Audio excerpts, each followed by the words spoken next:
Hello everyone, welcome back to my channel. आज हम start करेंगे इकोनॉमिक की इम्पोर्टेंस ऑफ लिलिएसी फैमिली। इसके पहले हम जो बाकी के दो फैमिलीज थे, सोलानेसी और फेबिएसी, इन दोनों इकोनॉमिक इम्पोर्टेंस को कंप्लीट कर चुके हैं।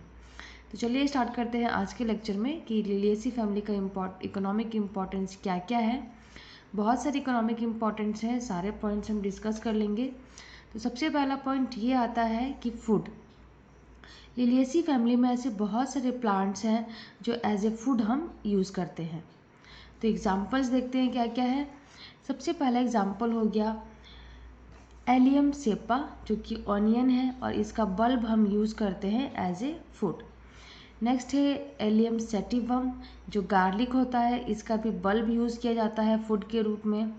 एस्पेरेगस है, एस्पेरेगस ऑफिसिनेलिस है ये, जिसके फ्लैशी शूट्स को यूज़ करते हैं हम एज ए फूड यानी वेजिटेबल के रूप में। और उसके बाद है यहाँ पे एस्पेरेगस रेसिमोसस, जिसका ट्यूबरस रूट जो है एज ए वेजिटेबल यूज़ किया जाता है। तो यहाँ पे कुछ एग्जांपल्स मैंने दिए हैं, और भी अगर आपको कुछ और एग्जांपल्स अगर पता है तो वो भी लिख सकते हैं आप। तो ये सारे एग्जांपल्स याद रखने हैं जिन्हें कि हम एज ए फूड या एज ए वेजिटेबल यूज़ करते हैं। तो ये तो फूड की बात हो गई। अब हम नेक्स्ट देखेंगे मेडिसिन।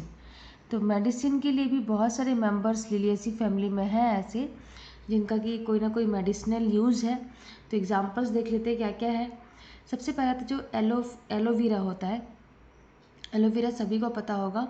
तो जो लीव्स होते हैं एलोवेरा के, इससे एक बहुत ही म्यूसिलोजिनस यानी कि एक चिपका सा लिक्विड हमें मिलता है, और ये यूज़ होता है पाइल्स या इन्फ्लेमेशन का जो डिजीज़ है, ये पाइल्स की जो बीमारी होती है उसमें इसे यूज़ किया जाता है।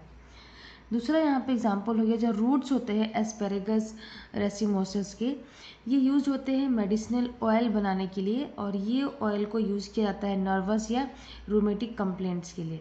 रोमेटिक कंप्लेंट्स यानी कि जैसे किसी को पेन हो रहा है, अर्थराइटिस का पेन अगर ऐसा होता है, तो इन डिजीज़ में इस मेडिसिनल ऑयल को यूज़ किया जाता है। और साथ ही साथ स्किन के डिजीज़ में भी इसे यूज़ करते हैं। तो यहाँ पे ये दूसरा एग्जाम्पल हो गया। तीसरा एग्जाम्पल देख लेते हैं। जो रॉ एलियम सेपा है यानी कि जो ऑनियन है, उसे यूज़ किया जाता है कॉन्स्टिपेशन में, डायरिया में, कोलेरा में। तो इन सारे चीज़ों में रॉ एलियम सेपा को यूज़ किया जाता है। नेक्स्ट हम लास्ट एग्जांपल देखेंगे मेडिसिनल यूज़ का। तो जो एलोइन होता है, ये हमें एलो अफ्रीकाना से मिलता है या फिर एलो बार्बेडेंसिस से मिलता है, और ये यूज़ करते हैं एज अ लैक्सेटिव। लैक्सेटिव कहने का मतलब ये है कि जैसे कि किसी का बाउल मूवमेंट अगर सही नहीं है, उसको सही करने के लिए यूज़ करते हैं। तो इन सारे जो डिजीज़ हमें दिख रही है, इन सारी जो प्रॉब्लम्स दिख रही है, उसमें ऐसे मेंबर्स हैं इस फैमिली में जो कि किसी न किसी रूप में एज ए मेडिसिन यूज़ हो रहे हैं। तो ये दूसरा इकोनॉमिक इम्पोर्टेंस हो गया मेडिसिनल। तीसरा हम देखेंगे कि क्या इसका इकोनॉमिक इम्पोर्टेंस है, देख लेते हैं। तीसरा यहाँ पे फ्लेवर्स। फ्लेवर्स देने के लिए भी यूज़ किया जाता है। जो बल्ब होते हैं एलियम सेपा का या फिर एलियम सेटिवम का, इसके साथ साथ जो रूट होते हैं बहुत सारे स्पाइसेस का, जैसे कि स्माइलेक्स हो गया। तो ये सारे जो यहाँ पे हम एग्जांपल्स देख रहे हैं वो फ्लेवरिंग एजेंट्स हैं, फ्लेवर्स देने के लिए यूज़ किए जाते हैं। नेक्स्ट हम देखेंगे फाइबर्स। कुछ ऐसे मेंबर्स भी हैं इस फैमिली में जिनसे कि फाइबर्स मिल जाते हैं। तो क्या क्या एग्जांपल है फाइबरस प्लांट्स के इस फैमिली में, देख लेते हैं। पहला एग्जांपल है यहाँ पे फॉर्मियम टेक्सन। दूसरा यहाँ पे यूका फिलामेंटोसा। यहाँ पे नेक्स्ट है इसमें यहाँ पे स्माइलेक्स ग्लैब्रा। इन सबसे बहुत ही अच्छे फाइबर्स मिल जाते हैं, और ये फाइबर्स को फिर यूज़ किया जाता है फिशिंग नेट्स बनाने में या मैटिंग्स बनाने में। तो यहाँ पे हमने देखा कि कुछ ऐसे भी यहाँ पे मेंबर्स हैं इस फैमिली में जिनसे कि फाइबर्स मिल रहे हैं। तो ये भी इसका एक इकोनॉमिक इम्पोर्टेंस हो जाएगा। नेक्स्ट देखते हैं कि रेजिन्स मिलते हैं किसी किसी प्लांट से। तो जो लीव्स होते हैं ज़ैंथोरिया प्लांट के, ये इनसे क्या होता है कि एक रेजिन मिलता है, और ये रेजिन को फिर यूज़ किया जाता है सीलिंग वैक्स बनाने के लिए या स्पिरिट्स बनाने के लिए, या फिर जो मेटल की कोटिंग की जाती है वर्निसेस बनाने के लिए। ये सारी चीज़ें बनाने के लिए इन जो रेजिन है उसको यूज़ किया जाता है। तो यहाँ पे रेजिन भी मिल रहा है इनसे।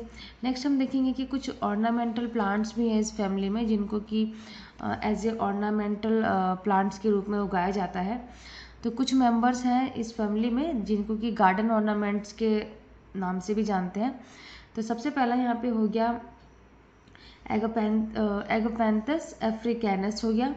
नेक्स्ट यहाँ पे है हेमेरोकैलिस फुल्वा हो गया, लिलियम कैंडिडम हो गया, ग्लोरियोसा सुपरबा हो गया। ये सारे एग्जांपल्स ऐसे प्लांट्स के हैं जिनको कि एज ए गार्डन में एज ए ऑर्नामेंटल प्लांट के रूप में उगाया जाता है।